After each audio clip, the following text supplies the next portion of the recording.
Eau Claire County is the true home of the great outdoors.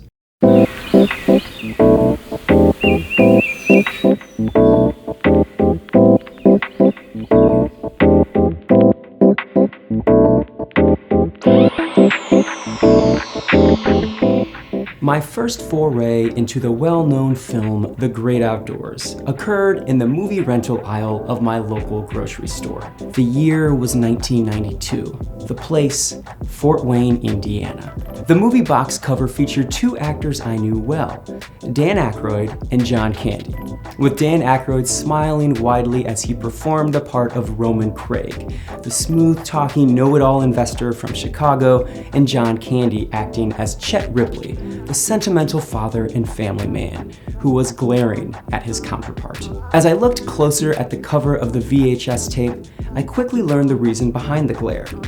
Dan Aykroyd's fishing pole had somehow hooked John Candy, lifting the hefty actor a few feet off the ground. The image served as a perfect preview of the movie I'd come to love, an outdoorsy, slapstick comedy complete with foul-mouthed raccoons, a bald-headed bear, and no shortage of sequences involving John Candy skittering across a lake on water skis.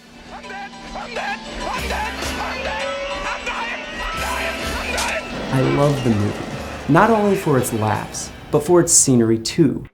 Where was this Northwoods, Wisconsin Shangri-La where the film was allegedly set? Did such a place even exist? And then, 20 years later, I moved there. After moving to Eau Claire, I watched the film, only to find it was set in the fictional Clare County, Wisconsin. Does that sound at all familiar to you?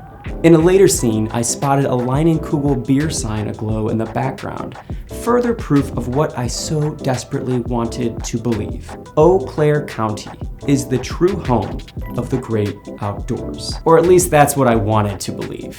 And there was only one way to know for sure. Talking to the expert, the man behind it all, 70-year-old film director Howard Deutch. I internet sleuthed my way to getting in touch, and we set up a time to chat. The time came and I asked, is it true? Is the great outdoors set in Eau Claire? Deutch laughed. Though he could neither confirm or deny it, he did say that the movie's writer, legendary John Hughes, likely vacationed in some Wisconsin location not too far off from an Eau Claire-like place. That was all the proof I needed. Though the film was filmed in California, maintaining the illusion of the Wisconsin setting was key, Deutch explained. And California did not disappoint. As they filmed, the director told me it snowed in the middle of summer. There were other complications too, like trying to direct Bart the Bear, a 1,700-pound Alaska Kodiak, who played the part of the bald-headed bear of Clare County. Big Bear, chase me!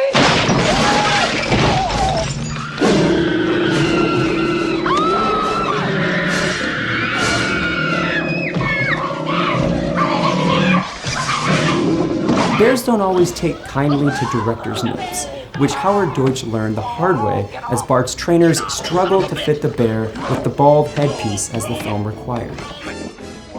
Every time the crew put it on, he pawed it off, the director said. It took days to get that shot. If you'd asked me all those years ago at the grocery store if I thought I would one day receive my own private director's commentary of one of my favorite films, I'd have said it was less likely than a bald-headed bear. Yet there I was, my phone pressed tight to my ear as I clung to every dazzling detail Deutch had to offer. What was minutia to him was a marvel to me. Every behind-the-scenes story only added to the magic. Now it was my turn to bring some magic.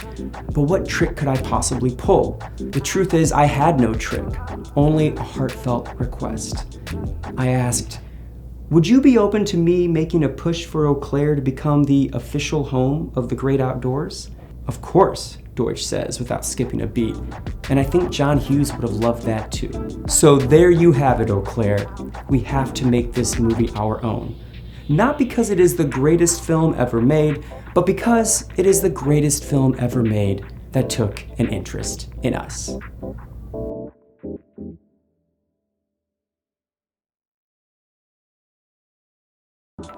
Hi, I'm Rebecca from Volume 1. Thanks for watching this episode of Visual Voice. To check out more awesome content from local writers around the Chippewa Valley, visit volume1.org or our YouTube channel.